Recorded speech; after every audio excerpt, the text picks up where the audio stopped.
Welcome, focused learners. Step right into my classroom for a high-impact revision masterclass on the rise of nationalism in Europe. If you're prepping for your board exams right now, you are in exactly the right place.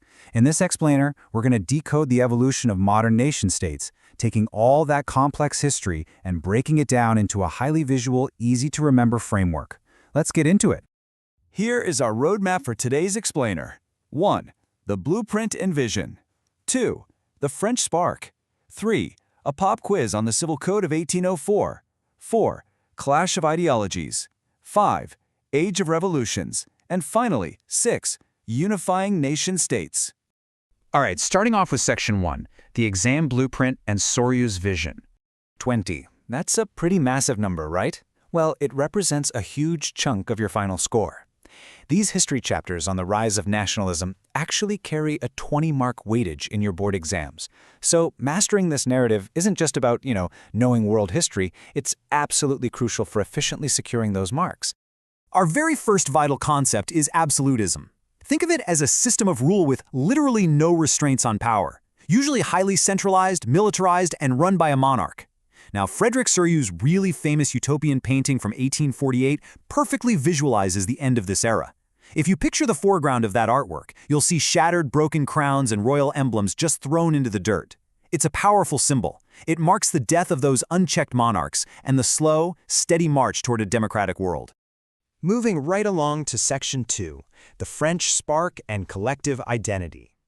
You see, overthrowing a king, that's really only step 1. The actual, much harder challenge is forging what we call a collective identity. That is, a shared sense of belonging, a common identity, and a shared history among a group of people. The French revolutionaries quickly realized that you can't just draw new borders on a map and call it a day. You have to actively take this abstract feeling of togetherness and forge it into a concrete reality for the people. So how exactly did they do it? Listen up, because if you get this as a 5-mark question on your exam, here is your exact answering technique. You need to list these actionable steps. First, they promoted la patrie, meaning the fatherland, and le citoyen, the citizen. Second, they completely swapped out the old royal standard for the brand new tricolor flag. Third, they replaced the Estates General with an elected National Assembly. Fourth, they created a centralized administration with uniform weights and measures. And fifth, they officially adopted French as the common language. 5 distinct points, 5 marks. That is a perfectly structured answer. Time for Section 3, the pop quiz on the Civil Code of 1804. Let's do a quick active recall session to test your knowledge on Napoleon Bonaparte's famous reforms. Question 1. Did the Civil Code of 1804 expand or restrict birth privileges? Think about it for a second. If you said restrict, you hit the nail on the head. Napoleon actually did away with all privileges based on birth to establish complete equality before the law. Okay, next up. How did the Civil Code impact the feudal system? Well, spoiler alert, he crushed it. The code simplified administrative divisions and completely freed peasants from serfdom, as well as those oppressive manorial dues they owed to landlords. And finally, what happened to guild restrictions in towns? You have to remember, Napoleon was quite the modernizer. He completely removed those restrictions. This freed up urban markets and allowed artisans and new businessmen to experience a brand new kind of economic freedom. Let's dive into Section 4, Clash of Ideologies. History isn't just a boring list of dates you have to memorize. It's really a massive, high-stakes intellectual battle between two distinct groups. On one side, we have the aristocracy and conservatism. These are the old, landowning elites and monarchs who were desperate to maintain traditional institutions, their birthrights, and just keep the status quo.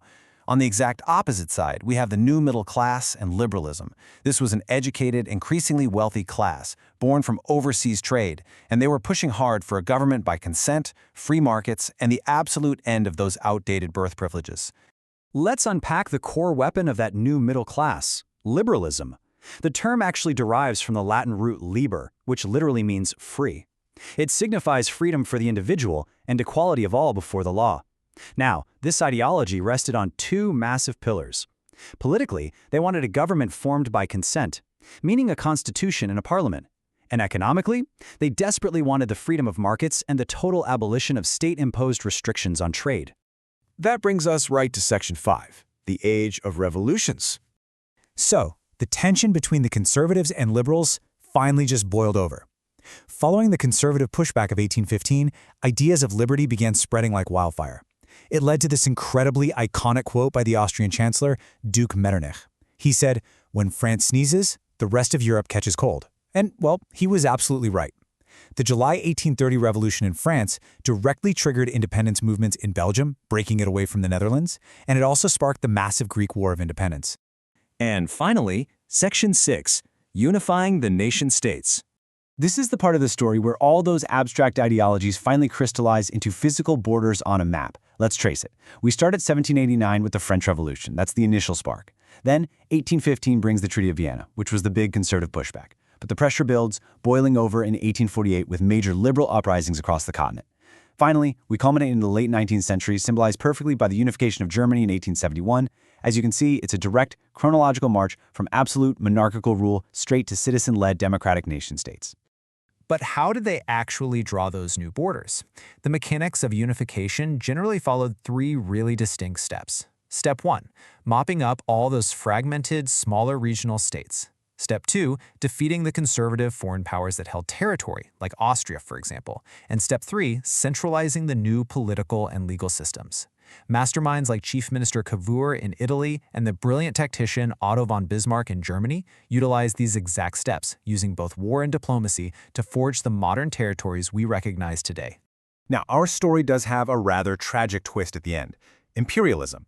This is when that positive, unifying force of nationalism kind of turns toxic and morphs into aggressive domination over other nations.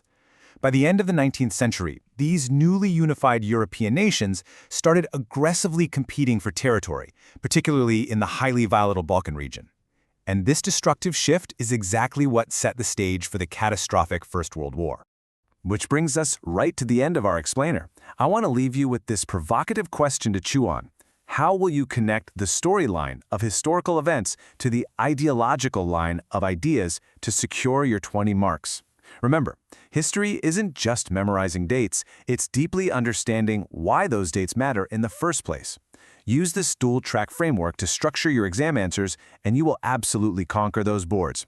Keep reviewing, stay focused, and I'll catch you in the next explainer.